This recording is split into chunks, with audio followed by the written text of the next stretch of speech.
The State of the Science presentation that I'll be giving is looking at some work that I did with colleagues in Australia at the older age group of people who are moving from sheltered employment into retirement. And at the moment in Australia, the good news is that people are living longer, but that of course introduces new challenges as people age, because like the rest of the population they experience some age-related health problems and other issues, which means that it may not suit them any longer to work full-time. But for many people in that situation, their main occupation and their main source of social connection is through their work, and so they're very anxious about losing that when they retire. The work that we did was to provide them with some pathways to transition to retirement, in particular to support people to join mainstream local community groups or volunteering opportunities where the people in the group had similar interests to themselves, and so that they'd be involved in activities with like-minded people and activities that they enjoyed. A key part of that was that we felt it was important that people receive appropriate support within the group in order to be able to do the activities, but also to be able to socialise with group members. And so we identified mentors within that group who volunteered to be mentors to support the person, and we provided them with some training in how to support the person to ensure that there was appropriate support, and that because those people were already members of those groups, that support was continuously available and readily available to them as they attended the group.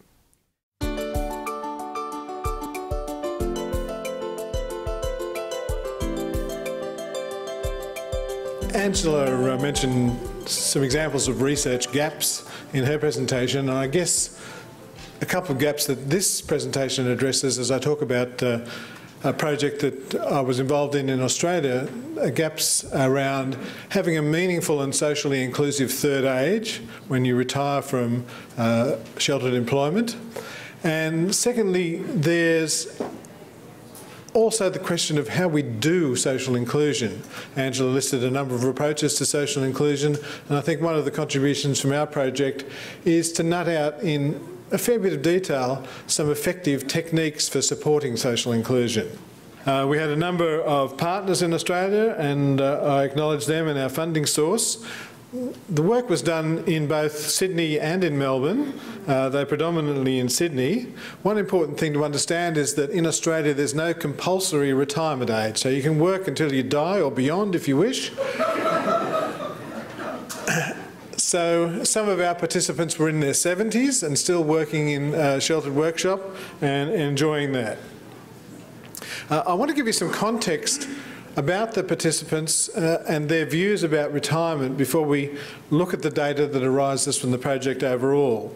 We did focus groups with service users, disability service staff and family members, and all of those groups were anxious about retirement and perceived it as a risk to future well-being. I'm going to show you here some quotes from people with disability themselves, and as you can see from those quotes, people are concerned that they would be isolated socially at home and they would do nothing and they would go downhill. So the summary that I often say is you go home, you watch daytime TV and you wait to die. So there's got to be a better way. Our approach was to support people for 1 day a week, and this is a transition to retirement project. None of these, or few of these people retired fully. They reduced their days at work by 1 day and took up an alternative activity on that day, a socially inclusive activity in a mainstream community group of their choice, with support from mentors who were members of that group who we trained to provide support to them. That support included social support, and support for participation in activities. One of the features of the groups that we helped people to select for this was that they took place on a consistent day, the same day each week, at the same time and in the same place. That was partly to help people with disabilities have an understandable personal routine, but it was also a recognition that disability services function on routine, and anything that changed from week to week would be just too difficult to implement. one of the things that happened that seemed to work very well within the groups was to support the mentors and the person with the disability to identify a specific role within the group, a specific positive contribution that they could make to the group and take responsibility for with whatever support they needed from mentors. And I'll show you an example or two of that as we go along. We tried to be quite consciously person-centred in several ways. One of those ways that we had a rule that we only supported one person with a disability per community group, so that person interacted as an individual with their fellow group members, not as a member of a class of a group of people with disability who were sitting at the table in the corner. Additionally, we asked people about their interests and what kind of group they would like to join, and supported them to join a group where there were people who shared their interests, although eliciting those interests was often quite difficult, and I might get time to talk about that a bit more as we go along. I'm going to show you here a couple of examples of mentor support. As I said, there are examples of social support and support for activities. So here's an example of social support. So that's Graham signing in, as all volunteers do, to a community plant nursery where volunteers get together to pot seedlings which are used by the local community in parks, schools, roadside planting and so forth. And his mentor, Olympia. And here's an example of support for participation in activities and meaningful engagement. Olympia is helping Graham to learn how to do that actual potting. So I'll describe the intervention participants to you. We had 30 people in the intervention group. They were mostly men, age range 46 to 72, averaging 57 years. This group was a mixed group by primary disability. While the majority of people had a primary intellectual disability, there were also participants with other types of disabilities. The majority were in what's described here as supported employment, which is the term used in Australia to describe people who attend sheltered workshops. Sometimes a little bit euphemistically perhaps, but the majority of those people, as you can see, 17 of them worked part-time. So they're already at the stage where, because of ageing or age-related health conditions, they'd reduced their days of work because they weren't able to cope successfully with full-time work anymore. People lived in a variety of living arrangements, including people living independently, group homes, hostels and with family. We also had a comparison group of people who were individually matched to those participants who continued to work in the same settings as usual, and those people were well matched by primary disability diagnosis, full-time or part-time employment or day program attendance, living arrangements and gender, but not surprisingly the comparison group were a few years younger than the intervention group, around about 3 years difference, and that difference was statistically significant. We gathered data before and after 6 months of attending a community group or volunteering opportunity for both the intervention and comparison groups. The one difference was that we also interviewed the intervention participants to get their views about retirement and about their participation in the community group. So let's turn to the outcomes that people reported to us and they experienced. I'm going to tell you firstly about information related to the intervention group only, and that of course is information about the number of people who were successful in attending a community group for 6 months, the nature of the groups that they joined, the change in their attendance at work or day program, and their views about their experiences after 6 months of doing that. So this gives you a bit of a flow chart of those 30 people, and the people who joined a community group and successfully continued there for a minimum of 6 months are shown in the yellow boxes there. So we started with 30, 27 of whom, or 90%, continued for at least 6 months, and 21 of whom, still the majority, are continuing today, some 2.5 years after they started. A small number didn't finish the 6-month intervention for various reasons depicted there, and a small number ceased attending after 6 months or longer. Sometimes it was 12 or 18 months later for various reasons, some related to health, some because they decided to return to work. The nature of the groups that they attended was really varied, and I think this speaks to the individualisation that was happening in the project. You can see there's a wide variety of things there, from the Cat Protection Society to a community choir, to lawn bowls, to 10-pin bowls, to community gardens, seniors groups, walking groups and so forth.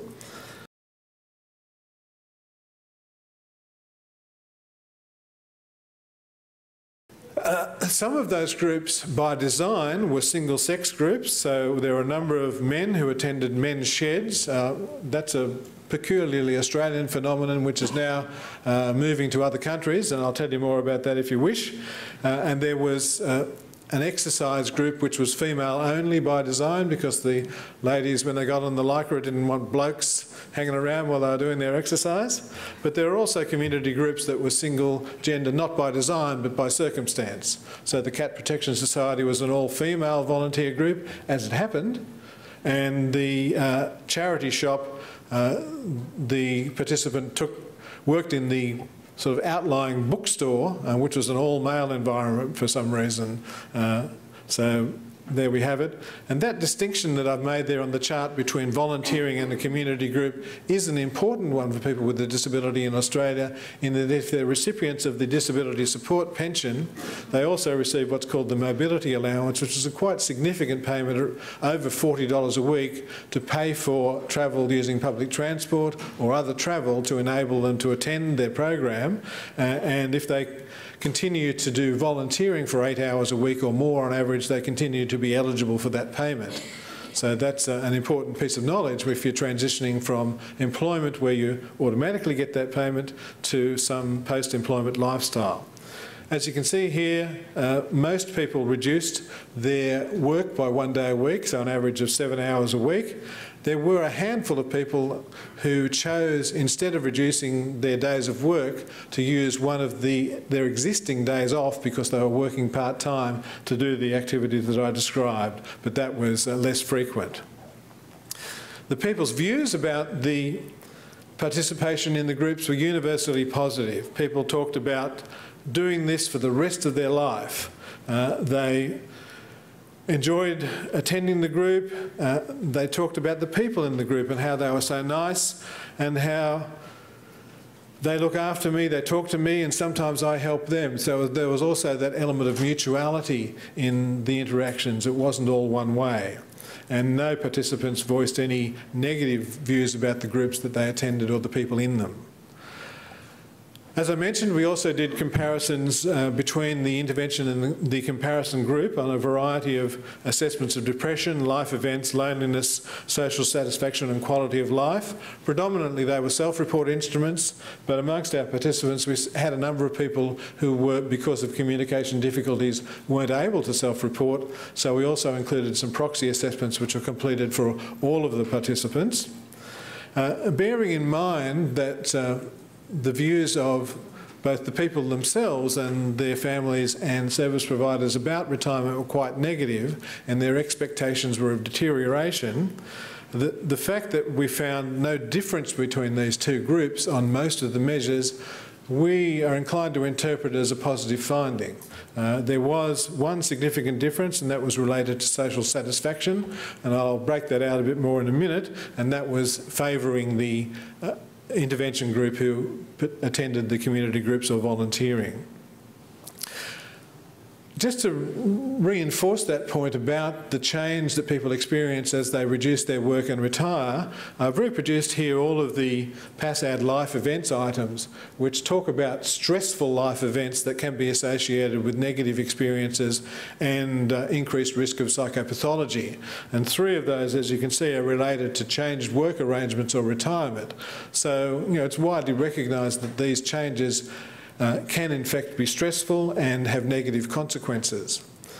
So we would argue that the findings of no difference are in some way encouraging, in that despite the fact that people partly retired and only a small number fully retired, they weren't experiencing negative consequences associated with that change in their work arrangements. Let me go into the issue of social satisfaction a bit more, that it comes from a 12-item self-report scale called the Worker Loneliness Questionnaire, which has 2 factors. One of those factors is an aloneness factor, which is about loneliness per se, and one of those is a social satisfaction factor, which talks about people's satisfaction with the support and social connections that they feel. So I've reproduced the items there so you can see examples of the items in relation to social satisfaction at the bottom. Do you have people to talk to? Do you have lots of friends? Can you find a friend when you need one? So these are all items about having friends and having social support from friends. And if we look at the social satisfaction data here, and these are not raw data, these are corrected means using pre-test social satisfaction as a covariate, there was a significant difference between the intervention group that had higher social satisfaction and the comparison group. And as you can see there, a quite large effect size, partial eta squared of 0.20, which corresponds to a large effect size. So we think there's a reasonably robust findings. Breaking that down still further, by pre-test and post-test by group, you can see there that the intervention group on the left increased their social satisfaction over the 6 months from pre-test to post-test from 10.5 to 11.4. And that increase was statistically significant. There was a slight but non-significant decrease in social satisfaction in the comparison group. So that experience of having friends and social support from friends appears to have increased in the intervention group, and it's highly probable that that can be attributed to their experiences in joining those groups and being involved. So let me give you a couple more DVD clips from the DVD of the project where the participants themselves talk about their experiences of social satisfaction and how that felt to them. I'll start with Graham, who describes his enjoyment of the activities at the nursery, of travelling to the nursery and of the people there. I like it here and all that, knowing all the friends and that, and getting from Richmond to here. Yeah, let's see what. And then Laurie, who joined a community choir, talks about his experiences there and the social interactions that he enjoys there. One of my favourite cakes of them all. Really? What's another favourite? What I do, I go and communicate, talk to ladies. Banana cakes, my favourite too. Give them a chat.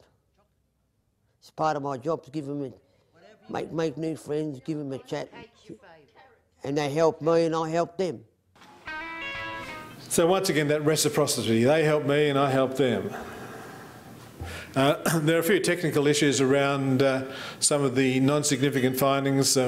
We have some missing data because people are unable to self-report, and there are also some difficulties in responding to some of the scales that we chose to include, which were mainstream scales designed for the general community because we wanted to make comparisons with available norms in that community, but a number of the items proved too difficult for many of our participants, and so we had a lot of missing data as a result.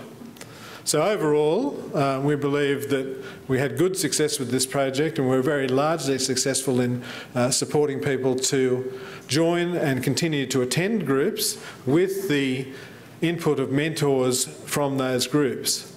A few cautions. Our participant group were mostly people in sheltered workshops with mild or moderate disability. There were a few people with more severe disability.